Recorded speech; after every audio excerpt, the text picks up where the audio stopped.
Hey guys, welcome back to my channel. If you're new, welcome. I'm so happy to have you here. So today is Tuesday. That means we are back for another Top 2 Tuesday. Today I'm going to be talking about my top 2 favorite setting powders, but before we jump into it, let me go ahead and get 2 things out of the way. First, I am not naked. I am wearing a shirt. It's just sleeveless. And second, please excuse my black eye. My 11-month-old son did it. A couple days ago, we were doing our usual like snuggling and cuddling before I put him down for bed, and he kept looking at me and then laying his head on my shoulder and then looking at me and then laying his head on my shoulder. That's what he always does when he's tired. But he kind of looked at me and leaned in, so I thought he was gonna give me a kiss, and I went to lean in and then he like bashed his head into me, like he head-butted me. It hit so hard, like I felt like something gushed in my eye area. I honestly thought he broke like my eye bag. You know, the bags that you have under your eyes? I thought he broke it. I don't know, but I woke up the next morning and I had a gnarly bruise right here. Obviously I have concealer over it, so it does help conceal it a little bit, but it's like black and blue. So yeah, I didn't get punched in the eye, my son headbutted me.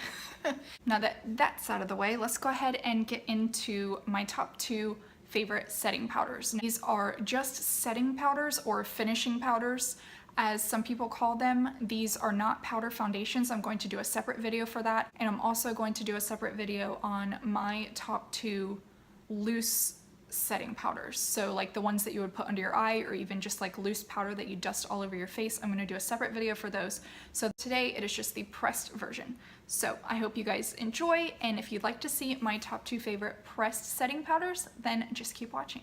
My first favorite pressed setting powder is the Bye Bye Pores from IT Cosmetics. This is the pressed version, so it comes in a compact and it's translucent.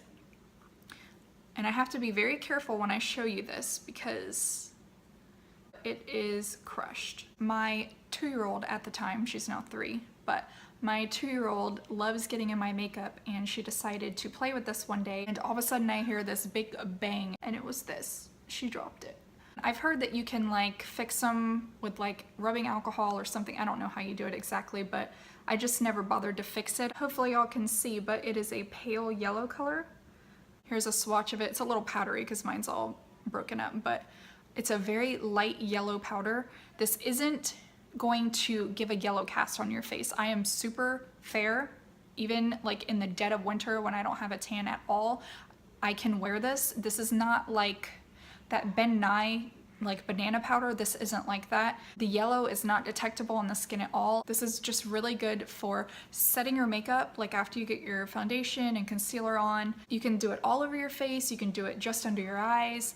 I really like to focus it right here on my pores because, as it says in the name, it's Bye Bye Pores, and it really does. It gives like a blurring effect to your pores. I just dust this all over my face and then do a little bit extra on my pores, and it really helps minimize them. I love this so much, and it does set makeup very nicely.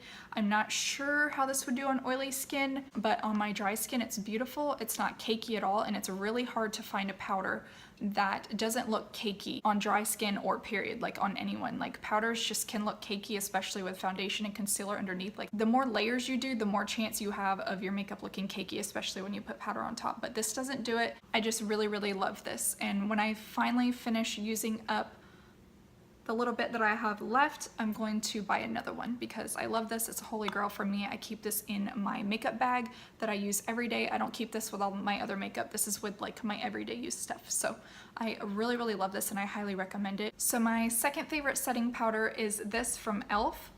And sorry, it's really dirty. So this is the e.l.f. finishing powder. I have mine in the shade Fair Light. And it is, I love this packaging too, by the way. It does get like fingerprints all over it, but I still think it's really nice, especially for the drugstore. This is only $6. But anyways, this is the inside. This one is more of, it's supposed to be more of a skin tone color. And this one matches perfectly with me. Even though it doesn't add extra coverage, it does set your makeup very nicely. It's just a really finely milled powder, and this powder, if you have dry skin, you need this powder. Seriously, you need to run to your nearest Target and go get this, because this powder, like, it doesn't even look like powder on the face at all. I used it today and it just sets everything down so nicely, and this is similar to the IT Cosmetics. I feel like this gives a blurring effect to my skin. I've already been through an entire compact of this. This is my second one and I'm already starting to make a little dent in it. You can't really see on camera, but I love using this on days where I don't feel like I want or need as much coverage. Either I am just going for a more natural day and I just do a very light like BB cream and then just put this over the top to help set it, or I wear a more full coverage foundation and don't feel like I need any more coverage. That's what these finishing or setting powders are great for, is just setting down your makeup. This isn't supposed to add extra coverage. I love this so much and I highly recommend it. It's only $6 at the drugstore and you can't beat that. When I used to have combination skin, I loved the Rimmel Stay Matte powder. That was my holy grail. I think I still have it and I hit pan on it. My skin started getting more and more dry, I noticed, as I got older, so I don't use that powder anymore. It does look a little bit cakey on my really dry skin, but if you have oily skin, try the Rimmel Stay Matte powder. And I know that there's another one from Essence. I know they have like a matte powder that I've heard is really good as well. So if you have oily skin, check those out for sure. But if you have dry skin, this e.l.f. and IT Cosmetics ones are really, really great. All right, so those are my top 2 setting or finishing powders. I hope you enjoyed. Let me know in the comments below, what is your favorite setting or finishing powder, especially for dry skin? I'm always on the hunt for new powders that work well with my skin. It's really hard to find ones that aren't cakey, and so I get really excited when I find powders that actually look good on my skin. So let me know in the comments below what your favorite setting powders are, and also if you have any requests for future Top 2 Tuesdays videos, just leave them down in the comments below as well. Thank you guys so much for watching. Please give this video a thumbs up if you liked it, and please subscribe if you haven't already, and I'll see you next time.